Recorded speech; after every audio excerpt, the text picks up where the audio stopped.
วัสดีค่ะเด็กๆมาทักทายกับลูกสาวครูแดมหน่อยน่ารักไหมคะลูกสาวคุณครูแดมแม่เด็กๆเห็นลูกสาวครูแดมแล้วเด็กๆลองทายสิสัปดาห์นี้เราจะเรียนเรื่องอะไรกันสัปดาห์นี้เราจะเรียนหน่วยสัตว์น่ารักค่ะเด็กๆพร้อมหรือยังคะ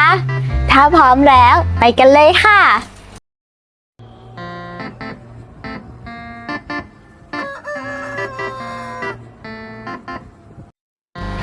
เด็กๆรู้ไหมคะสัตว์นั้นแบ่งได้หลายประเภทซึ่งถ้าแบ่งตามที่อยู่อาศัยนะคะเราจะแบ่งได้เป็นสัตว์เลี้ยงและสัตว์ป่าค่ะสัตว์เลี้ยงนะคะก็คือสัตว์ที่เราเลี้ยงเอาไว้ภายในบ้านหรือว่าเลี้ยงไว้กับผู้คนนั่นเองนะคะสัตว์เลี้ยงของเราสามารถแบ่งได้หลายประเภทตามการใช้งานเช่นสัตว์เลี้ยงที่เป็นเพื่อนเล่น pet animals ค่ะแต่ว่าสัตว์เลี้ยงที่ไว้สำหรับช่วยงานหรือว่าสัตว์เลี้ยงที่ใช้ในเรื่องของเกษตรกรรมการทำฟาร์มต่างๆเราเรียกว่า farm animals ค่ะเด็กๆลองยกตัวอย่างสัตว์เลี้ยงน่าจะมีอะไรบ้าง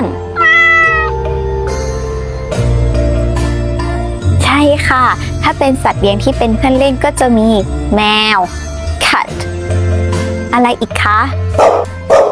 สุนัข dog อะไรอีกนะวัว cow ตัวอะไรคะหมู pig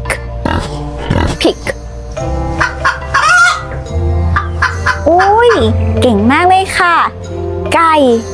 chicken ถ้าเป็นไก่ตัวเมียเราจะเรียก chicken ใช่ไหมคะแต่ว่าถ้าเป็นไก่ตัวผู้ที่ขันปลุกตอนเช้าก็จะเป็น rooster มีตัวอะไรอีกคะที่บ้านใครมีบ้างตัวเนี้ย duck เป็ดมีตัวอะไรอีกคะอ๋อเก่งจังเลยค่ะเด็กๆม้าใช่ไหมคะเมืองลำปางของเราจะมีรถม้าด้วย horse เก่งมากๆเลยค่ะเด็กๆจำได้ไหมคะเราแบ่งสัตว์ตามที่อยู่อาศัยได้กี่ประเภท2ประเภทค่ะคือสัตว์เลี้ยงและสัตว์ป่าสัตว์เลี้ยงก็ยังมีสัตว์เลี้ยงเพื่อเป็นเพื่อนเล่น pet animals และสัตว์เลี้ยงที่เป็นสัตว์เลี้ยงเพื่อใช้งานหรือเพื่อใช้ในการเกษตรกรรมนะคะก็คือ farm animals เก่งมากค่ะเด็กๆปรบมือให้ตัวเองหน่อยและเจอกับครูแดมใหม่ในคลิปหน้านะคะบาย